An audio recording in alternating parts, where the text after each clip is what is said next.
তাকে বলো কি যাদের গায়ে চাঁদ লেগেছে, আমরা তাকে করব কি যাদের গায়ে চাঁদ লেগেছে। এটা লালন সাহেবজির লেখা বাউল আঙ্গিকের একটি গান। আমাদের মা হচ্ছে এক চাঁদ এবং আমাদের বাবা হচ্ছে আরেক চাঁদ। তো দুই চাঁদের মিলনে আমরা এই পৃথিবীতে এসেছি। পেটে মায়ের জন্ম, ঝিয়ের পেটে মায়ের জন্ম, তোমরা তাকে বলো কি যাদের গায়ে চাঁদ লেগেছে, আমরা তাকে করব কি যাদের গায়ে চাঁদ লেগেছে।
জন্ম, 9 মাসের গর্ভধারণ এবং 11 মাসে 3টি সন্তান জন্ম দিতে পারে।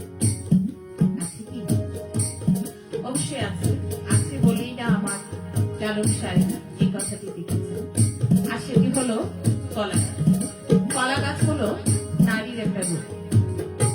তো আমরা যদি দেখি কলা গাছ 6 মাসে তার জন্ম হয় এবং 9 মাসে গর্ভধারণ করে, 11 মাসে 3টি ফল বীজ আমাদের উপহার দেয়। সেটা কি? থোর, মোচা এবং কলা। তাই লালন সাহেব লিখেছেন 6 মাসের কন্যা ছিল, 9 মাসে গর্ভ হলো গো, আবার 11 মাসে 3টি সন্তান, 11 মাসে 3টি সন্তান। কোনটা করবে ও তিনি যাদের গায়ে চাঁদ লেগেছে, আমরা তাকে করব কি যাদের গায়ে চাঁদ লেগেছে।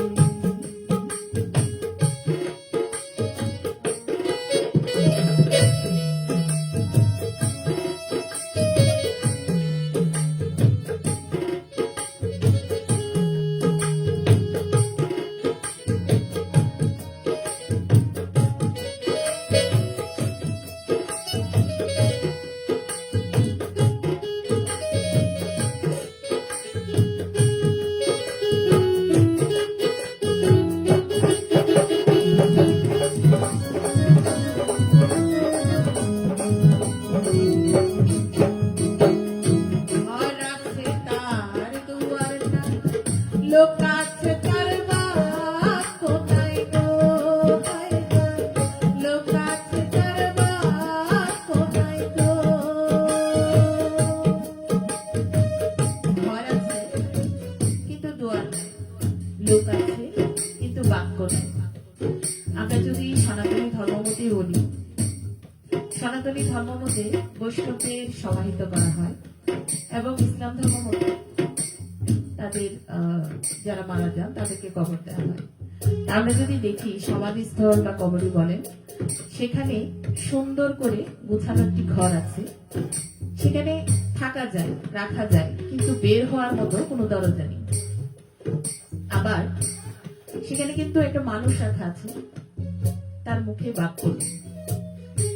তো এখানে বলা আছে ঘর আছে তার দুয়ার নাই, মানুষ আছে কিন্তু তার কথা নাই, কে বা তাহার আহার যোগায়, কে বা দেয় সন্ধ্যাবায়।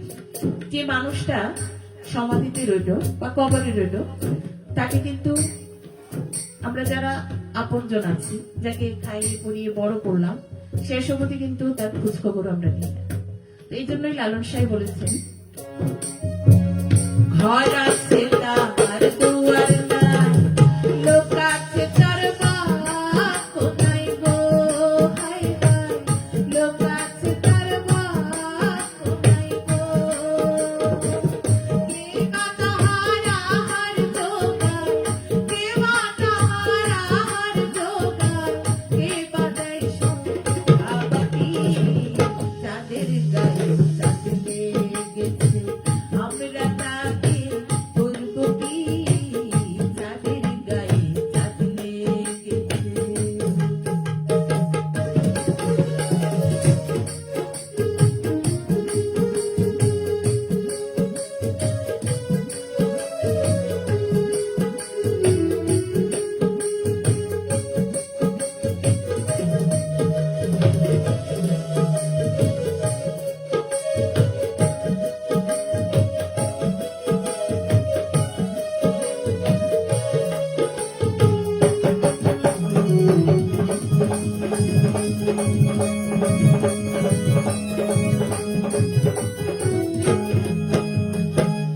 ফকির লালন ভেবে বলে, ছেলে মরে মাকে তুলে গো, ফকির লালন ভেবে বলে, ছেলে মরে মাকে তুলে গো। এখানে আমরা মায়েরা 10 মাস 10 দিন গর্ভে ধারণ করে ছেলে জন্ম দেই। 10 মাস 10 দিন আমরা কষ্ট সহ্য করে, গর্ভ যন্ত্রণা ভোগ করে ছেলে জন্ম দেই। তো বিষয়টা একটু হাস্যকর যে ছেলে মাকে ছুলে মারা যায়। এমন কোন সন্তান আছে কি যে মাকে ছুলে মারা যায়? আসলে লালন সাহেব ওই রকম উদাহরণ বোঝানোর জন্যই এই তার লেখা। আমরা যদি লক্ষ্য করি, লবণ, লবণের জন্ম জল, আবার সেই লবণ যদি জল স্পর্শ করে তাহলে কিন্তু সেখানেই তার মরণ।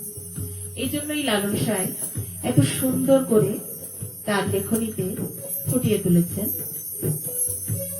ফকির লালন ভেবে বলে, ছেলে মরে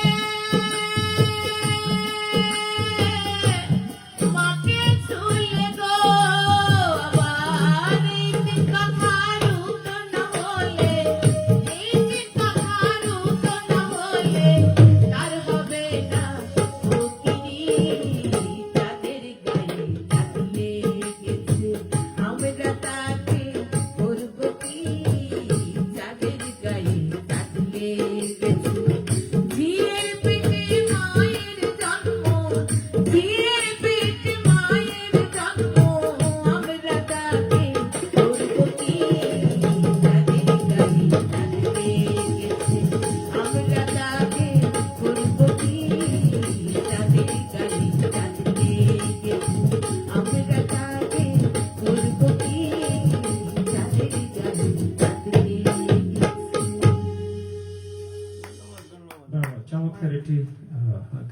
শুনলাম এবং গানের ডেফিনিশন গুলো শুনেছি প্রভাতের কণ্ঠে, খুব ভালো লেগেছে।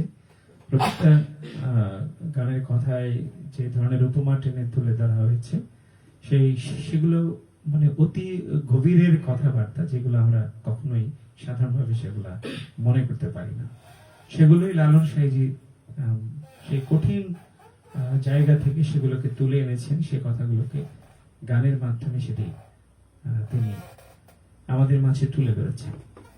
যে সুন্দর একটি পরিবেশনা আমরা প্রভাতী কাছ থেকে পেয়েছি, খুব ভালো লাগলো। সৌদি আরব থেকে জমশেদ রানা ভাই যুক্ত আছেন, আমাদের প্রিয় সঙ্গীত শিল্পী, সঙ্গীত প্রশিক্ষক রানা ভাই অসংখ্য ধন্যবাদ জানাচ্ছি সাথে থাকার জন্য। আছেন আমাদের সাথে জয়নাল আবেদিন ভাই, আমাদের প্রিয় সঙ্গীত শিল্পী, অনেক অনেক ধন্যবাদ যারা দেখছেন আমাদের আয়োজন। আর কিছু গান আমরা শুনবো, আশা করছি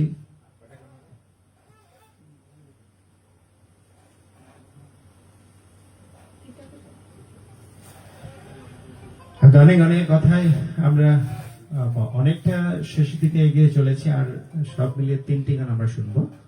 3টি গানের পরে আমরা আমাদের অনুষ্ঠানটি শেষ করার চেষ্টা করব। দর্শকের অনুরোধের একটি গান আছে, সেটি যদি সম্ভব হয় আমরা শুনবো। যাই হোক, আমরা গানগুলো শুনতেছি এবং আপনারা থাকুন আমাদের সাথে পুরো অনুষ্ঠান জুড়ে, শেষ পর্যন্ত আমাদের সাথেই থাকবেন সে প্রত্যাশা রাখছি। পরবর্তী গানে চলে যাই। হ্যাঁ, এবারে কোন গানটি হবে দিদি? এবারে